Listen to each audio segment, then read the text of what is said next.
ಸೌಜನ್ಯ ಪ್ರಕರಣ ಮುಗಿದು ಆಲ್ಮೋಸ್ಟ್ ಅಲ್ಲಿ 12 ವರ್ಷಗಳು ಆಗಿದೆ. 12 ವರ್ಷ ಆದ ನಂತರನೂ ಸೌಜನ್ಯ ಪ್ರಕರಣ ಇನ್ನೂ ಬೆಳಕಿಗೆ ಬರ್ತಾ ಇದೆ ಅಂತ ಹೇಳಿದರೆ ಸ್ನೇಹಿತರೆ, ನಿಮಗೆ ಗೊತ್ತಿದೆ ಹೆಣ್ಣಿನ ಕಣ್ಣೀರು ಶಾಪ ಅದು ಯಾವ ಕಾರಣಕ್ಕೂ ಬಿಡಲ್ಲ ಅಂತ ಹೇಳಿಬಿಟ್ಟು. ಸೊ ಮಹಾಭಾರತದಿಂದ ತಗೊಂಡ್ರು ದ್ರೌಪದಿಯ ಒಂದು ಕಣ್ಣೀರಿನ ಶಾಪಕ್ಕೆ ಇಡೀ ಕುರುವಂಶನೇ ನಾಶ ಆಗುತ್ತೆ. ಸೊ ಅದೇ ರೀತಿಯಾಗಿ ಸೌಜನ್ಯ ಆತ್ಮ ಅದು ಎಲ್ಲೋ ನರಳ್ತಾ ಇರ್ಬೋದೇನೋ, ನನ್ನ ಒಂದು ಸಾವಿಗೆ ಒಂದು ಮುಕ್ತಿ ಅನ್ನೋದು ಸಿಕ್ಕಿಲ್ಲ, ನಿಜವಾದ ಅಪರಾಧಿಗಳಿಗೆ ಶಿಕ್ಷೆ ಅನ್ನೋದು ಆಗಿಲ್ಲ ಅಂತ ಹೇಳಿಬಿಟ್ಟು. ಸೊ ಅದೇ ಒಂದು ಪ್ರಕರಣ ನಾವು ತೊಗೊಳ್ತಾ ಹೋದ್ವಿ ಅಂತೇಳಿ ಇವಾಗ ಟಿ ವಿ ಮಾಧ್ಯಮದಲ್ಲಿ ಅಷ್ಟಾಗಿ ಬರ್ತಾ ಇಲ್ಲ. ಬಟ್ ಅವ್ರಿಗೆ ಅಷ್ಟೊಂದು ಪುರ್ಸೋತಿದನೋ ಇಲ್ವೋ ನಮಗೆ ಗೊತ್ತಿಲ್ಲ ಮಾಧ್ಯಮದವರಿಗೆ. ಬಟ್ ಸೋಷಿಯಲ್ ಮೀಡಿಯಾದಲ್ಲಿ ಸೌಜನ್ಯ ವಿಷಯ ಬಂದು ತುಂಬಾ ಹರಿದಾಡ್ತಾ ಇದೆ. ತುಂಬ ಅಂದರೆ ಅದರಲ್ಲೂ ಈ ಒಂದು ಏಪ್ರಿಲ್ ತಿಂಗಳಿಂದ ಬಂದು ಸಮೀರ್ ಅವರು ಏನೋ ಒಂದು ವಿಡಿಯೋನ ಬಿಟ್ರಲ್ವ, ಸೊ ಅಲ್ಲಿನಿಂದ ಬಂದು ಸೌಜನ್ಯ ಪ್ರಕರಣ ಬಂದು ತುಂಬಾ ಓಡಾಡ್ತಾ ಇದೆ. ಸೌಜನ್ಯ ಪ್ರಕರಣದಲ್ಲಿ ಒಂದಾದ ನಂತರ ಒಂದು ಸಾಕ್ಷಿಗಳು ಬೆಳಕಿಗೆ ಬರ್ತಾ ಇದೆ. ಸೊ ನಾನು ಯಾಕೆ ಹೇಳ್ತಾ ಇದ್ದೀನಿ ಅಂತ ಹೇಳಿದರೆ, ಈ ಸೌಜನ್ಯ ಹೆಣ್ಣು ಮಗಳ ಒಂದು ಕಣ್ಣೀರೇನಿದೆ ಅಲ್ವಾ, ಮೋಸ್ಟ್ಲಿ ಆ ಆತ್ಮಕ್ಕೆ ಒಂದು ತೃಪ್ತಿ ಅನ್ನೋದು ಸಿಕ್ಕಿಲ್ಲ. ಯಾಕಂದರೆ ನಿಜವಾದ ಅಪರಾಧಿಗೆ ಶಿಕ್ಷೆ ಆಗಿಲ್ಲ. ಸೊ ಆ ಒಂದು ಕಾರಣಕ್ಕೆ ನಾನು ಆ ಮಾತನ್ನು ಹೇಳಿದೆ ಸ್ನೇಹಿತರೆ. ಬಟ್ ಇಲ್ಲಿ ನಾನು ಯಾವುದೇ ಒಂದು ದೇವರನ್ನಾಗಲಿ ಒಂದು ಧರ್ಮನಾಗಲಿ ಅಥವಾ ಒಬ್ಬ ಒಂದು ಮುಖ್ಯಸ್ಥನಾಗಲಿ ನಾನಿಲ್ಲಿ ಮೇನ್ ಪಾಯಿಂಟ್ ಆಗಿ ನಾನು ಮಾಡ್ತಾ ಇಲ್ಲ. ವಿಷಯ ಏನಿದೆ ಅದು ಜನರಿಗೆ ತಲುಪಿಸೋವಂಥ ಒಂದು ಸಣ್ಣ ಪ್ರಯತ್ನ ಮಾತ್ರ ನಂದಾಗಿದೆ. ಅದರ್ವೈಸ್ ನಾನು ಯಾರಿಗೂ ಇಲ್ಲಿ ಯಾವ ಒಂದು ವ್ಯಕ್ತಿಯ ಹೆಸರನ್ನಾಗಲಿ ಯಾವುದೇ ಒಂದು ದೇವರ ಹೆಸರನ್ನಾಗಲಿ ನಾನು ತೊಗೊತಾ ಇಲ್ಲ. ಅದನ್ನು ಪರ್ಟಿಕ್ಯುಲರಾಗಿ ನಾನು ಮೆನ್ಷನ್ ಮಾಡ್ತಾ ಇದ್ದೀನಿ. ಯಾಕಂತ ಹೇಳಿದ್ರೆ ಕಮೆಂಟ್ ಮಾಡೋರು ಹೆಂಗೆ ಬೇಕಿದ್ರು ಕಮೆಂಟ್ ಮಾಡ್ತಾರೆ. ಸೊ ನಿಮಗೆ ಕಮೆಂಟ್ ಮಾಡೋ ರೈಟ್ಸ್ ಇದೆ ಅಂದರೆ ನಮಗೆ ಡಿಲೀಟ್ ಮಾಡೋ ರೈಟ್ಸನ್ನು ಕೊಟ್ಟಿದ್ದಾರೆ ಯೂಟ್ಯೂಬರು. ಸೊ ಅದಕ್ಕೆ ಐ ಡೋಂಟ್ ಕೇರ್ ಅಂತ ಹೇಳ್ತೀನಿ. ಸೊ ಇವಾಗ ಸೌಜನ್ಯ ವಿಷಯದಲ್ಲಿ ನೋಡ್ತಾ ಹೋದರೆ, ಸೊ ನಿಮಗೆ ಗೊತ್ತಿದೆ ಸ್ನೇಹಿತರೆ, ಈ ವಿಷಯದಲ್ಲಿ ಒಂದಾದ ನಂತರ ಒಂದೊಂದು ವಿಚಾರಗಳು ಬರ್ತಾ ಇದೆ. ಮೊದಲನೇದಾಗಿ ಏನಂತ ಹೇಳಿದರೆ, ಮಹೇಶ್ ತಿಮ್ಮಾರೆಡ್ಡಿ ಅವರು ಬಂದರು. ಸೊ ಅದಾದ ನಂತರ ಗಿರೀಶ್ ಅವರು ಬಂದರು. ಅದಾದ ನಂತರ ಥರ್ಡ್ AI ಅವರು ಬಂದರು. ಸೊ ಅದಾದ ನಂತರ ಸಮೀರ್ ಅವರು ಬಂದರು. ಸೊ ಸಮೀರ್ ಅವ್ರ ವಿಚಾರದಲ್ಲಿ ತೊಗೊಂಡ್ರೆ, ಸೊ ಅವರೊಂದು ಹಾಕಿರ್ತಕ್ಕಂಥ ವಿಡಿಯೋ ಬಂದು ಅದೆಷ್ಟೋ ಕೋಟ್ಯಾಂತರ ಜನ ಇಡೀ ಭಾರತದಾದ್ಯಂತ ಕೋಟಿಗಟ್ಟಲೆ ಮಿಲಿಯನ್ ಗಟ್ಟಲೆ ವ್ಯೂಸು ಓಡ್ತು. ಸೊ ಅದಾದ ನಂತರ ಹೈಕೋರ್ಟು ಈ ವಿಚಾರವಾಗಿ ಯಾರು ಮಾತಾಡಬಾರ್ದು ಅಂತಕ್ಕಂಥ ಒಂದು ಆಕ್ಷೇಪವನ್ನು ತರುತ್ತೆ. ಸೊ ಅಲ್ಲಿಗೆ ಜನ ಸ್ವಲ್ಪ ಸುಮ್ಮನಾಗ್ತಾರೆ. ಬಟ್ ಆ ನೊಂದ ಜೀವ ಇದೆ ಅಲ್ವಾ, ಯಾರ್ದಾದ್ರೂ ಒಬ್ಬರ ಮುಖಾಂತರ ಮತ್ತೆ ಈ ಸುದ್ದಿನ ಬೆಳಕಿಗೆ ತರ್ತಕ್ಕಂಥ ಒಂದು ಪ್ರಯತ್ನವನ್ನು ಮಾಡ್ತಾ ಇದೆ. ಇವಾಗ ನೋಡೋದಾದರೆ, ಸೊ ಯಾರೋ ಒಬ್ಬ ವ್ಯಕ್ತಿ ನಾನು ಧರ್ಮಸ್ಥಳದಲ್ಲಿ ಆಗಿರ್ತಕ್ಕಂಥ ಅಷ್ಟು ಏನಂತ ಹೇಳಿದರೆ ಸಾವುಗಳಾಗಿದೆ ಅಲ್ವಾ, ಅಷ್ಟು ಸಾವುಗಳನ್ನು ನಾನು ಹೂತಾಕಿದ್ದೀನಿ. ಅಂದರೆ 1998ರಿಂದ 2014ರವರೆಗೂ ನಾನು ಅಲ್ಲಿ ಇದ್ದೆ. ಸೊ ನಾನು ಅಲ್ಲಿ ಅಷ್ಟು ಶವಗಳನ್ನು, ಅಂದರೆ ನೀವು ಲಾಸ್ಟ್ ಒಂದು ವಿಡಿಯೋದಲ್ಲಿ, ಅಂದರೆ ಏನು ಸಮೀರ್ ಅವರು ವಿಡಿಯೋ ಹಾಕಿದ್ರಲ್ವ, ಅಲ್ಲಿ ನೀವು ನೋಡೋದಾದರೆ ಏನಂತ ಹೇಳಿದ್ರೆ ಒಂದಷ್ಟು ದಾಖಲಾತಿಗಳನ್ನು ಅವರು ಅಪ್ಲೋಡ್ ಮಾಡ್ತಾರೆ. ಬಟ್ ಅದು ವಿಡಿಯೋ ಡಿಲೀಟ್ ಆಗುತ್ತೆ.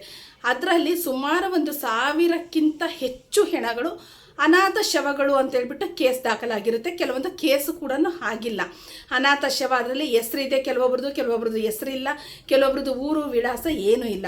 ಅನಾಥ ಅಂತ ಯಾರಿಗೆ ಹೇಳ್ತೀವಿ ಅಂತ ಹೇಳಿದರೆ, ಅಪ್ಪ ಇಲ್ಲ, ಅಮ್ಮ ಇಲ್ಲ, ಅವ್ರು ಎಲ್ಲಿದ್ದಾರೋ ಗೊತ್ತಿಲ್ಲ, ಎಷ್ಟೋ ದಿನಗಳಿಂದ ನಮ್ಮ ಕಣ್ಮುಂದೆ ಓಡಾಡ್ಕೊಂಡಿತ್ತು, ಅವ್ರು ಯಾರೂ ಇಲ್ಲ, ಅವ್ರು ಸತ್ತಿದ್ದಾರೆ ಅಂದರೆ ಅವ್ರು ಅನಾಥ ಅಂತ ನಾವು ಗುರುತಿಸ್ತೀವಿ.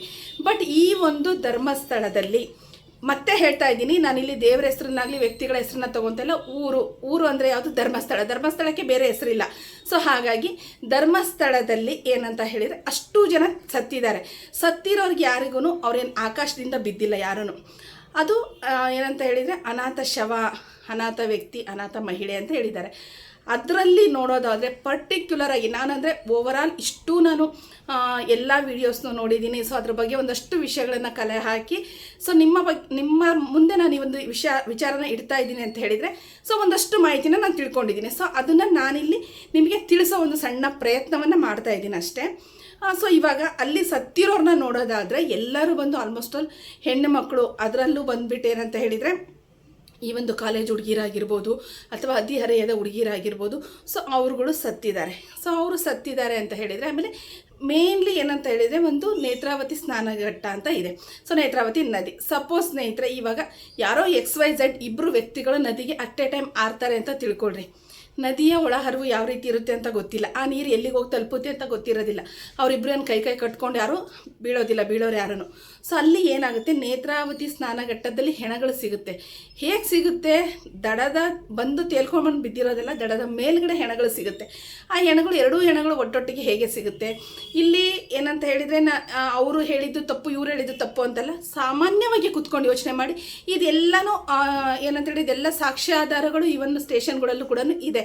ಸೊ ಆ ಒಂದು ವಿಚಾರನೇ ನಾನಿಲ್ಲಿ ಕ್ಲಾರಿಟಿ ಕೊಡ್ತಾ ಇದ್ದೀನಿ. ಯಾರೋ ಹೆಸರು ಕೆಡಿಸ್ಬೇಕಂತಿದ್ದಾರೆ ಹಾಗೆ ಹೀಗೆ ಅಂತ ಹೇಳ್ತಾರಲ್ವ. ಸೊ ಇದು ಒಂದು ನನ್ನ ಒಂದು ಪ್ರಶ್ನೆಗಳನ್ನು ನಾನಿಲ್ಲಿ ವ್ಯಕ್ತಪಡಿಸ್ತಾ ಇದ್ದೀನಿ.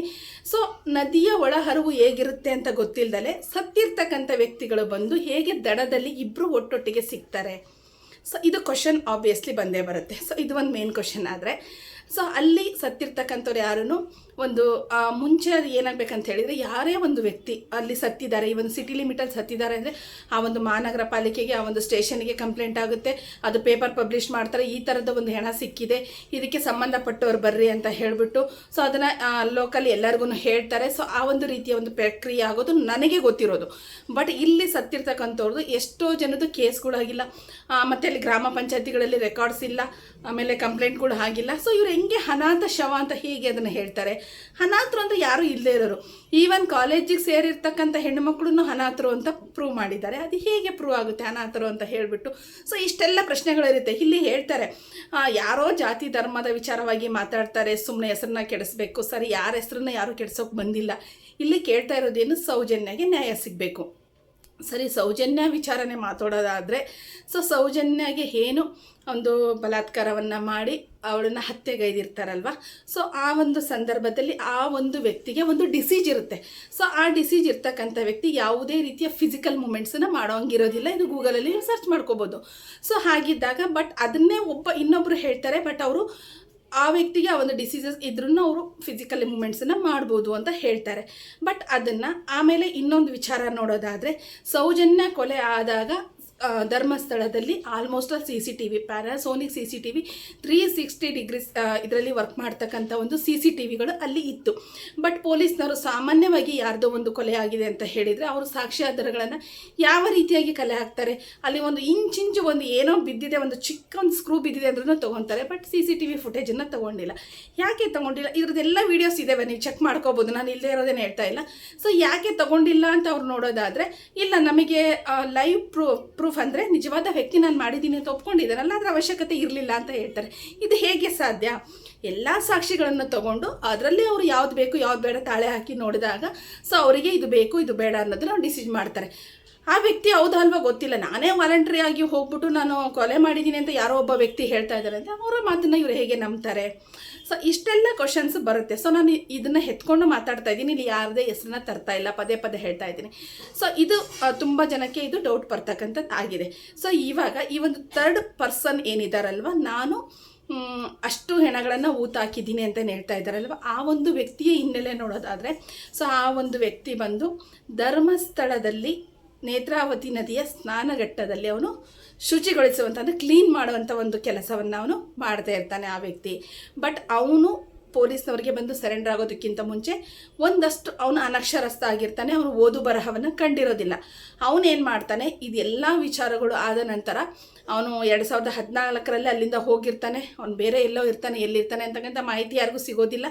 ಬಟ್ ಈ ಒಂದು ವಿಡಿಯೋಗಳು ಇಡೀ ದೇಶಾದ್ಯಂತ ಓಡಾಡಿದಾಗ ಆ ವ್ಯಕ್ತಿ ಏನು ಮಾಡ್ತಾನೆ, ನನಗೂ 2 ಹೆಣ್ಮಕ್ಳಿದ್ದಾರೆ, ಸೊ ನಾನು ಇದನ್ನು ನಾನೇ ಯಾಕೆ ಕೇಳಬಾರ್ದು, ನಾಳೆ ನನ್ನ ಮಕ್ಕಳಿಗೆ ಏನಾದರೂ ಆದೆ ಅನ್ನೋ ಒಂದು ಗಿಲ್ಟಿಂದ ಅವನೇನು ಮಾಡ್ತಾನೆ, ಬೆಂಗಳೂರಿಗೆ ಬಂದು 2 ವಕೀಲರನ್ನು ಅವನು ಕಾಂಟ್ಯಾಕ್ಟ್ ಮಾಡ್ತಾನೆ. ಸೊ ನಾನಲ್ಲಿ ಈ ಥರದ್ದು ಸಾವಿರಾರು ಹೆಣಗಳನ್ನು ನಾನು ಅಂದರೆ 100ಕ್ಕಿಂತ ಹೆಚ್ಚು ಅಧಿಕ ಹೆಣಗಳನ್ನು ಊತಾಕಿದ್ದೀನಿ.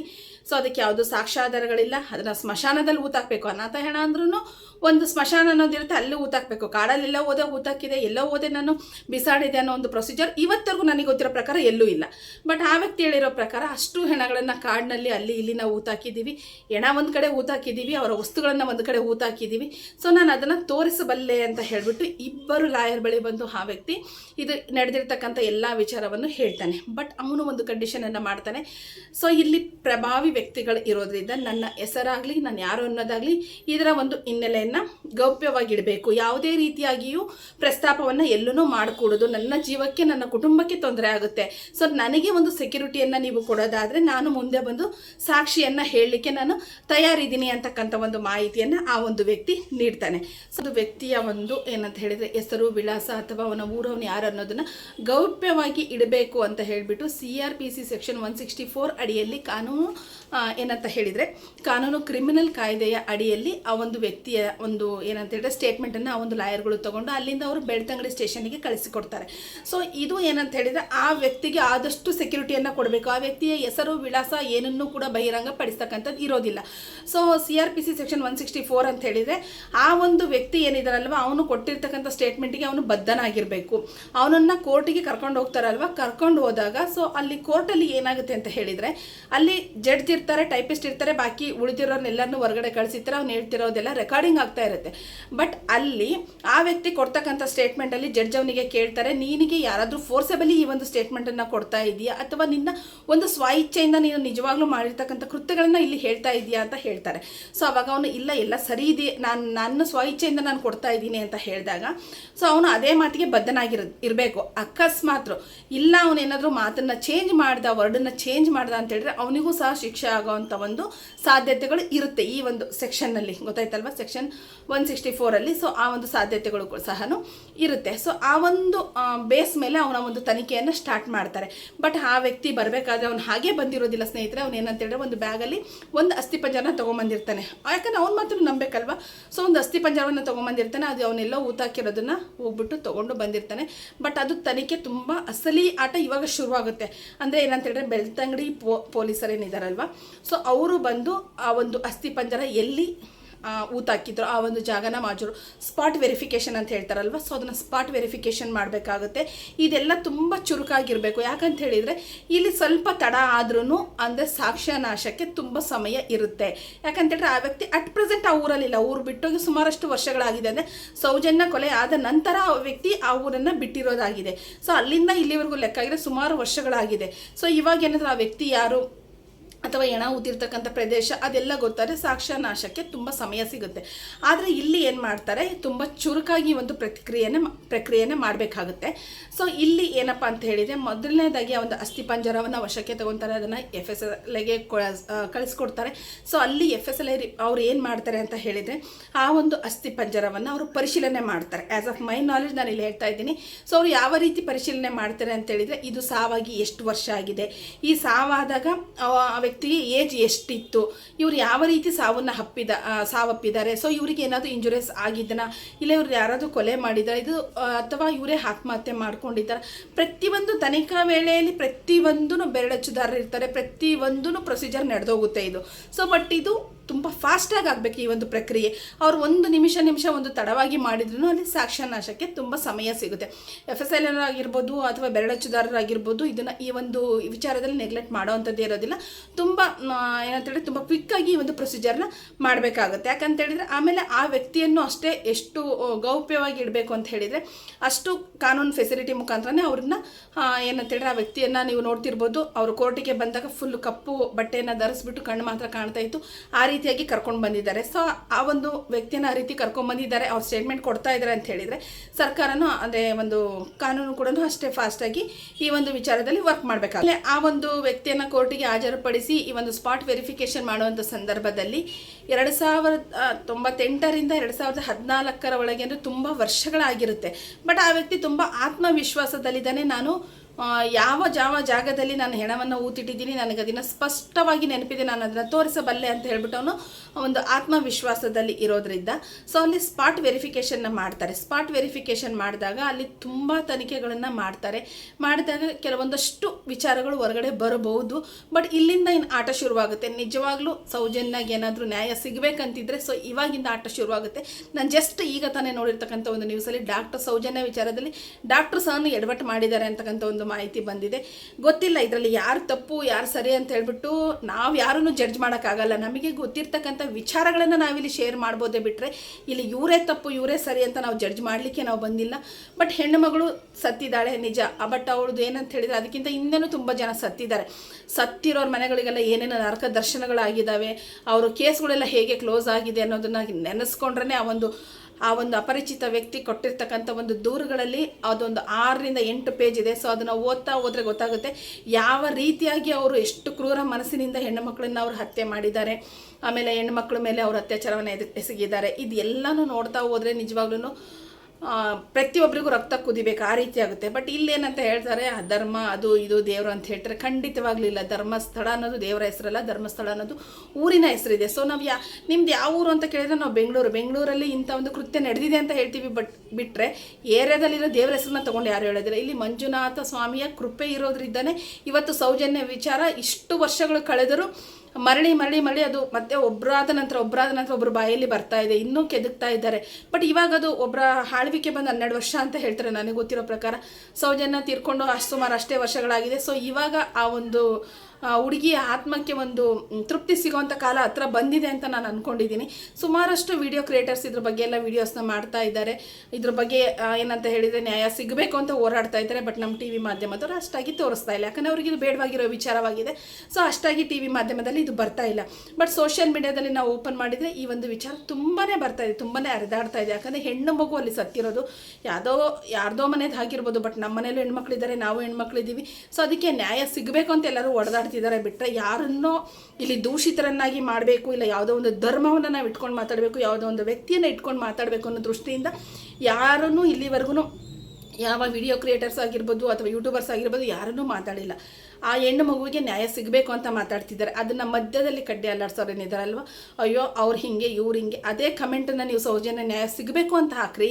ಹೌದು ಸರಿ, ನಾವು ಹೇಳೋದೆಲ್ಲ ತಪ್ಪಿದೆ. ಸೊ ಕಾನೂನು ಅನ್ನೋದೊಂದಿದೆ ಅಲ್ವಾ, ನಾವ್ಯಾರು ಕಾನೂನನ್ನ ಕೂತ್ಕೊಂಡು ಜಸ್ಟಿಫೈ ಮಾಡಲಿಕ್ಕಾಗಲ್ಲ, ನಾವ್ಯಾರು ಕೂತ್ಕೊಂಡು ಜಡ್ಜ್ಮೆಂಟ್ನ ಕೊಡಲಿಕ್ಕಾಗಲ್ಲ. ಬಟ್ ನಮ್ಮ ಒಂದು ಮಾತುಗಳು ಸರ್ಕಾರಕ್ಕೆ ತಲುಪುತ್ತೆ. ಇವತ್ತು ನೀವು ನಂಬ್ತಿರೋ ಎಲ್ಲೋ ಗೊತ್ತಿಲ್ಲ, ಅದೆಷ್ಟು ಲಕ್ಷಾಂತರ ಜನ ಲೆಟರ್ಗಳನ್ನ ಬರೀತಾರೆ, ಫಾರಮ್ನ ಫಿಲ್ ಮಾಡಿದ್ದಾರೆ, ಗೂಗಲ್ ಫಾರಮನ್ನು. ಸೊ ಇವತ್ತಿಗೂ ಮೋದಿಯವರಿಗಾಗಿರ್ಬೋದು, ಮತ್ತು ಅಂದರೆ ಪ್ರಧಾನಮಂತ್ರಿಯವರಿಗಾಗಿರ್ಬೋದು, ಮತ್ತು ರಾಷ್ಟ್ರಪತಿಯವರಿಗಾಗಿರ್ಬೋದು ಲೆಟರ್ಗಳನ್ನು ಹಾಕ್ತಾ ಇದ್ದಾರೆ. ಸೊ ಅಲ್ಲಿಂದ ತನಿಖೆ ಚುರುಕಾಗಲಿ, ನಮ್ಮ ರಾಜ್ಯ ಸರ್ಕಾರದ ತನಿಖೆಗೆ ಹಿಂದೇಟಾಗ್ತಿರೋದ್ರಿಂದ ಅಲ್ಲಿಂದ ತನಿಖೆ ಚುರುಕಾಗಲಿ ಅಂತ ಹೇಳ್ಬಿಟ್ಟು ಲೆಟರ್ಗಳನ್ನು ಹಾಕ್ತಾ ಇದ್ದಾರೆ. ಅವ್ರ್ಯಾರು ಜಾತಿ ಧರ್ಮನ ಇಟ್ಕೊಂಡು ಆಗ್ತಾ ಇಲ್ಲ. ಸೌಜನ್ಯಗೆ ನ್ಯಾಯ ಸಿಗಬೇಕು, ಧರ್ಮಸ್ಥಳದಲ್ಲಿ ಇಷ್ಟು ಆಗಿರ್ತಕ್ಕಂಥ ಘಟನೆಗಳಿಗೆ ಒಂದು ನ್ಯಾಯ ದೊರಕಿಸಬೇಕು ಅಂತ ಹೇಳ್ಬಿಟ್ಟು ಹಾಕ್ತಾ ಇದ್ದಾರೆ ವಿನಃ ಯಾವುದೇ ಒಂದು ದೇವರ ಹೆಸರನ್ನ ಕಳಿಲಿಕ್ಕೆ ಅವರೆಲ್ಲೂ ಹಾಕ್ತಾ ಇಲ್ಲ, ಈ ಒಂದು ಕೆಲಸವನ್ನು ಮಾಡ್ತಾ ಇಲ್ಲ. ದಯವಿಟ್ಟು ಅರ್ಥ ಮಾಡ್ಕೊಳ್ರಿ, ಕೆಟ್ಟದಾಗಿ ಮಾತಾಡೋರು ದಯವಿಟ್ಟು ಅರ್ಥ ಮಾಡ್ಕೊಳ್ರಿ. ಇಲ್ಲಿ ಎಲ್ಲರೂ ಹೋರಾಡ್ತಾ ಇರೋದು ಹೆಣ್ಣು ಮಗುವಿಗೆ ನ್ಯಾಯ ಸಿಗಬೇಕು ಅಂತ ಹೋರಾಡ್ತಾ ಇದ್ದಾರೆ. ಆ ತಾಯಿ ಪರಿಸ್ಥಿತಿನ ನೀವು ನೆನೆಸ್ಕೊಳ್ರಿ. ಮಗಳು ಯಾವುದೋ ಒಂದು ಬಟ್ಟೆ ಇಲ್ದಲೆ ಎಲ್ಲೋ ಬಿದ್ದಿದ್ದಾಳೆ, ಏನೋ ಆಗಿ ಬಿದ್ದಿದ್ದಾಳೆ ಅಂದರೆ ಅಷ್ಟು ವರ್ಷ ಸಾಕಿ ಬೆಳೆಸಿರ್ತಕ್ಕಂಥ ತಾಯಿ ಅದನ್ನು ಕಣ್ಣಾರ ನೋಡಿದಾಗ ಆ ತಾಯಿ ಪರಿಸ್ಥಿತಿ ಹೇಗಿರುತ್ತೆ ಅನ್ನೋದನ್ನು ಸ್ವಲ್ಪ ಅರ್ಥ ಮಾಡ್ಕೊಳ್ರಿ. ಸುಮ್ಮನೆ ಯಾರೋ ಏನೋ ಹೇಳ್ತಾರೆ ಅಂದ ತಕ್ಷಣ ಅವರಿಗೆ ಒಂದು ಕೆಟ್ಟದಾಗಿ ಕಮೆಂಟ್ ಹಾಕೋದು, ಅವ್ರ ಬಗ್ಗೆ ಒಂದು ಬ್ಲೇಮನ್ನು ನೀವು ಮಾಡೋದಕ್ಕೆಲ್ಲ ಯಾವ ವಿಡಿಯೋ ಕ್ರಿಯೇಟರ್ಸು ತಲೆ ಕೆಡಿಸ್ಕೊಳೋದಿಲ್ಲ ಫಸ್ಟ್ ಆಫ್ ಆಲ್. ಯಾಕಂತೇಳಿ ಅವ್ರು ಅದನ್ನೆಲ್ಲ ಮೀರಿನೇ ವಿಡಿಯೋ ಮಾಡ್ತಾ ಇದ್ದಾರೆ ಅಂದಾಗ ನಿಮ್ಮಗಳ ಕೆಟ್ಟ ಕಮೆಂಟ್ಗಳಿಂದ ಅವ್ರಿಗೆ ಏನೂ ಆಗಬೇಕಾಗಿಲ್ಲ. ಬಟ್ ಕುತ್ಕೊಂಡು ನೀವು ಯೋಚನೆ ಮಾಡಿರಿ, ನೀವು ಮಾನವೀಯತೆ ಇದ್ದು ನಿಮ್ಮ ಮನೆಯಲ್ಲಿ ಹೆಣ್ಮಕ್ಳಿದ್ದಾರೆ ಅಂದರೆ ಯೋಚನೆ ಮಾಡಿ ನೀವು. ಸೊ ಆ ಮಗುಗಾಗಿರ್ತಕ್ಕಂಥದ್ದು ಅಕಸ್ಮಾತ್ ಬೇರೆ ಯಾರಿಗೋ ನಮ್ಮ ಮನೆಗಳಲ್ಲೇ ಆಯಿತು ಅಂತ ಹೇಳಿದರೆ ಸೊ ಹೇಗೆ ಆವಾಗ ನಿಮ್ಮ ಪರವಾಗಿ ಯಾರು ಬರ್ತಾರೆ? ಇವತ್ತೇನೋ ಆ ಮಗು ಪರವಾಗಿ ಒಂದಷ್ಟು ದೇಶಾದ್ಯಂತ ಹೇಳ್ತಾ ಇದ್ದಾರೆ, ಬೇರೆ ರಾಜ್ಯಗಳಲ್ಲಿ ಬೇರೆ ಇದರಲ್ಲಿ ಎಲ್ಲ ನ್ಯೂಸ್ ಚಾನಲ್ಗಳಲ್ಲೂ ಬರ್ತಾ ಇದೆ. ಆ ಹೆಣ್ಣುಮಗು ಏನು ಯಾರ ಮನೆಯಲ್ಲೂ ಬಂದು ಎಲ್ಲರ ಮನೇಲೂ ಆ ಹೆಣ್ಮಗು ಹುಟ್ಟಿಲ್ಲ, ಹೌದಾ? ಎಲ್ಲೋ ಹುಟ್ಟಿದೆ. ಬಟ್ ಅದು ನಮ್ಮನೆ ಹೆಣ್ಮಗು ಅಂತೇಳ್ಬಿಟ್ಟು ಎಲ್ಲರೂ ಅದ್ರ ಬಗ್ಗೆ ಥಿಂಕ್ ಮಾಡ್ತಾ ಇದ್ದಾರೆ. ಸೊ ಅದನ್ನು ತಲೆಯಲ್ಲಿ ಇಟ್ಕೊಡ್ರಿ ನೀವು. ಸುಮ್ಮನೆ ಯಾರೋ ವಿಡಿಯೋ ಹಾಕಿದ, ಧರ್ಮ ಹಾಳು ಮಾಡ್ಲಿಕ್ಕೆ ಹಾಕಿದ, ಇವನು ಯಾರೋ ಮಾಡಿದ, ಖಂಡಿತವಾಗ್ಲೂ ಇಲ್ಲ. ಸೌಜನ್ಯ ನ್ಯಾಯ ಸಿಗಬೇಕು ಅಂತ ಮಾಡ್ತಾ ಇದ್ದಾರೆ. ಅದು ಬಿಟ್ಟರೆ ಸಾಕ್ಷಿಗಳಿದೆ ಅಲ್ವಾ, ನಾನೇನೋ ಹೇಳ್ಬೋದು, ನೀವೇನೋ ಹೇಳ್ಬೋದು, ಸಾಕ್ಷಿಗಳಂತೂ ಯಾವುದು ಸುಳ್ಳಲ್ಲ ಅಲ್ವಾ. ಸೊ ಹೇಳಿರೋದೆಲ್ಲ ಸುಳ್ಳಾದರೆ ಮತ್ತು ಇಲ್ಲಿವರೆಗೂ ಆ ಕೇಸ್ ತಲುಪ್ತಾನೆ ಇರಲಿಲ್ಲ. ಯಾರೋ ಅನಾಮಧೇಯ ವ್ಯಕ್ತಿ ಬರ್ತಾ ಇರಲಿಲ್ಲ, ಅನಾಮಧೇಯ ಶವಗಳು ಸಿಕ್ಕಿರೋದಕ್ಕೆ ಪ್ರೂಫ್ಗಳನ್ನ ಕೇಳ್ತಾ ಇರಲಿಲ್ಲ. ಸೊ ಇವಾಗ ಡಾಕ್ಟರ್ಸ್ಗಳು ಎಡವಟ್ಟು ಅಂತ ಹೇಳ್ತಾ ಇದ್ದಾರೆ. ಸೊ ಅಲ್ಲಷ್ಟು ಜನ ಸತ್ತಿರೋರು ಅನಾಥರು ಅಂತ ಪ್ರೂವ್ ಆಗ್ತಾ ಇರಲಿಲ್ಲ. ಸ್ವಲ್ಪ ಕುತ್ಕೊಂಡು ನಿಮ್ಮ ಮಟ್ಟಿಗೆ ನೀವು ಯೋಚನೆ ಮಾಡಿರಿ, ಖಂಡಿತವಾಗ್ಲೂ ಇದಕ್ಕೆ ಉತ್ತರ ಸಿಗುತ್ತೆ ಅಂತ ಹೇಳ್ತೀನಿ ನಾನು. ಇವಾಗ ಇಷ್ಟೆಲ್ಲ ಆದ ನಂತರ ಸೊ ಇವಾಗ ಅಸಲಿ ಆಟ ಶುರುವಾಗಿ ಸೌಜನ್ಯ ಒಂದು ಸಾವಿಗೆ ನಿಜವಾಗ್ಲೂ ನ್ಯಾಯ ಸಿಗುತ್ತೇನೋ ಅನ್ನೋ ಒಂದು ಭರವಸೆ ಎಲ್ಲರಿಗೂ ಬರ್ತಾ ಇದೆ. ಸೌಜನ್ಯ ಯಾಕೆ ಹೇಳ್ತಾರೆ ಅಂತೇಳಿದರೆ ಆ ಮಗುವಿಗೆ ಅಷ್ಟು ಅನ್ಯಾಯ ಆಗಿದೆ. ಆ ಮಗು ಒಂದೇ ಪ್ರಕರಣ ಅಲ್ಲ, ನಮ್ಮ ದೇಶದಲ್ಲಿ ತುಂಬ ಆಗಿದೆ. ಬಟ್ ಯಾರು ಧ್ವನಿ ಎತ್ತುತ್ತಾ ಇಲ್ಲ. ಯಾರು ಯಾವ ವಿಚಾರಕ್ಕೆ ಧ್ವನಿ ಎತ್ತಿರ್ತಾರೋ ನಾವು ಅದಕ್ಕೆ ಕೈಗೂಡಿಸ್ಬೇಕಾಗುತ್ತೆ. ಬಟ್ ಅದು ಯಾರ್ದೋ ಮನೇಲಾಗಿದೆ ನಮಗೆ ಯಾಕೆ ಅಂತ ಹೇಳಿದರೆ ಇವತ್ತು ಸಾವಿರಾರು ಜನ ಬೀದಿ ಹೆಣ ಆಗಿ ಹೋಗ್ತಾರೆ. ಸೊ ಅಲ್ಲಿ ನಡೆದಿರ್ತಕ್ಕಂಥ ವಿಚಾರನೇ ಬೇರೆ, ಬಟ್ ಬಹಿರಂಗಪಡಿಸಿರ್ತಕ್ಕಂಥ ವಿಚಾರನೇ ಬೇರೆ. ಇದು 12 ವರ್ಷಗಳಿಂದ ನಡ್ಕೊಂಡು ಬಂದಿದೆ. ಮತ್ತು ಬೆಳಕಿಗೆ ಬರುತ್ತೆ ಹೋಗುತ್ತೆ. ಈ ಒಂದು ರೀತಿಯಲ್ಲೇ ಒಂದು ಕೊನೆಗೆ ಕೋರ್ಟ್ ಐತಲ್ಲ, ಯಾರೂ ಈ ವಿಚಾರವಾಗಿ ಮಾತಾಡಬಾರ್ದು ಅಂತಕ್ಕಂಥ ಒಂದು ಆಜ್ಞೆಯನ್ನು ಹೊರಡಿಸುತ್ತೆ. ಅದಾದ ನಂತರನೂ ಮತ್ತೆ ಇದು ಕೇಸ್ ಕುಟ್ಕೊಂಡಿದೆ ಅಂತ ಹೇಳಿದರೆ ಸೊ ಅಣ್ಣಪ್ಪ ಸ್ವಾಮಿಯ ಕೃಪೆಯಿಂದ ಸೊ ಆ ಮಗುವಿನ ಆತ್ಮಕ್ಕೆ ಒಂದು ಏನಂತ ಹೇಳಿದರೆ ಶಾಂತಿ ಸಿಗಲಿ ಅಂತ ಹೇಳಿಬಿಟ್ಟು ಸೊ ಈ ಒಂದು ವಿಚಾರ ಬೆಳಕಿಗೆ ಬರ್ತಾ ಇದೆ ಅಂತ ನಾನು ನಂಬಿದ್ದೀನಿ. ಸೊ ನೋಡೋಣ ಮುಂದಿನ ದಿನಗಳಲ್ಲಿ ಏನಾಗುತ್ತೆ ಅಂತ ಹೇಳ್ಬಿಟ್ಟು ಇನ್ನಷ್ಟು ಮಾಹಿತಿ ನನ್ನ ಮುಂದಿನ ವಿಡಿಯೋದಲ್ಲಿ ತಿಳಿಸ್ಕೊಡ್ತೀನಿ ಸ್ನೇಹಿತರೆ.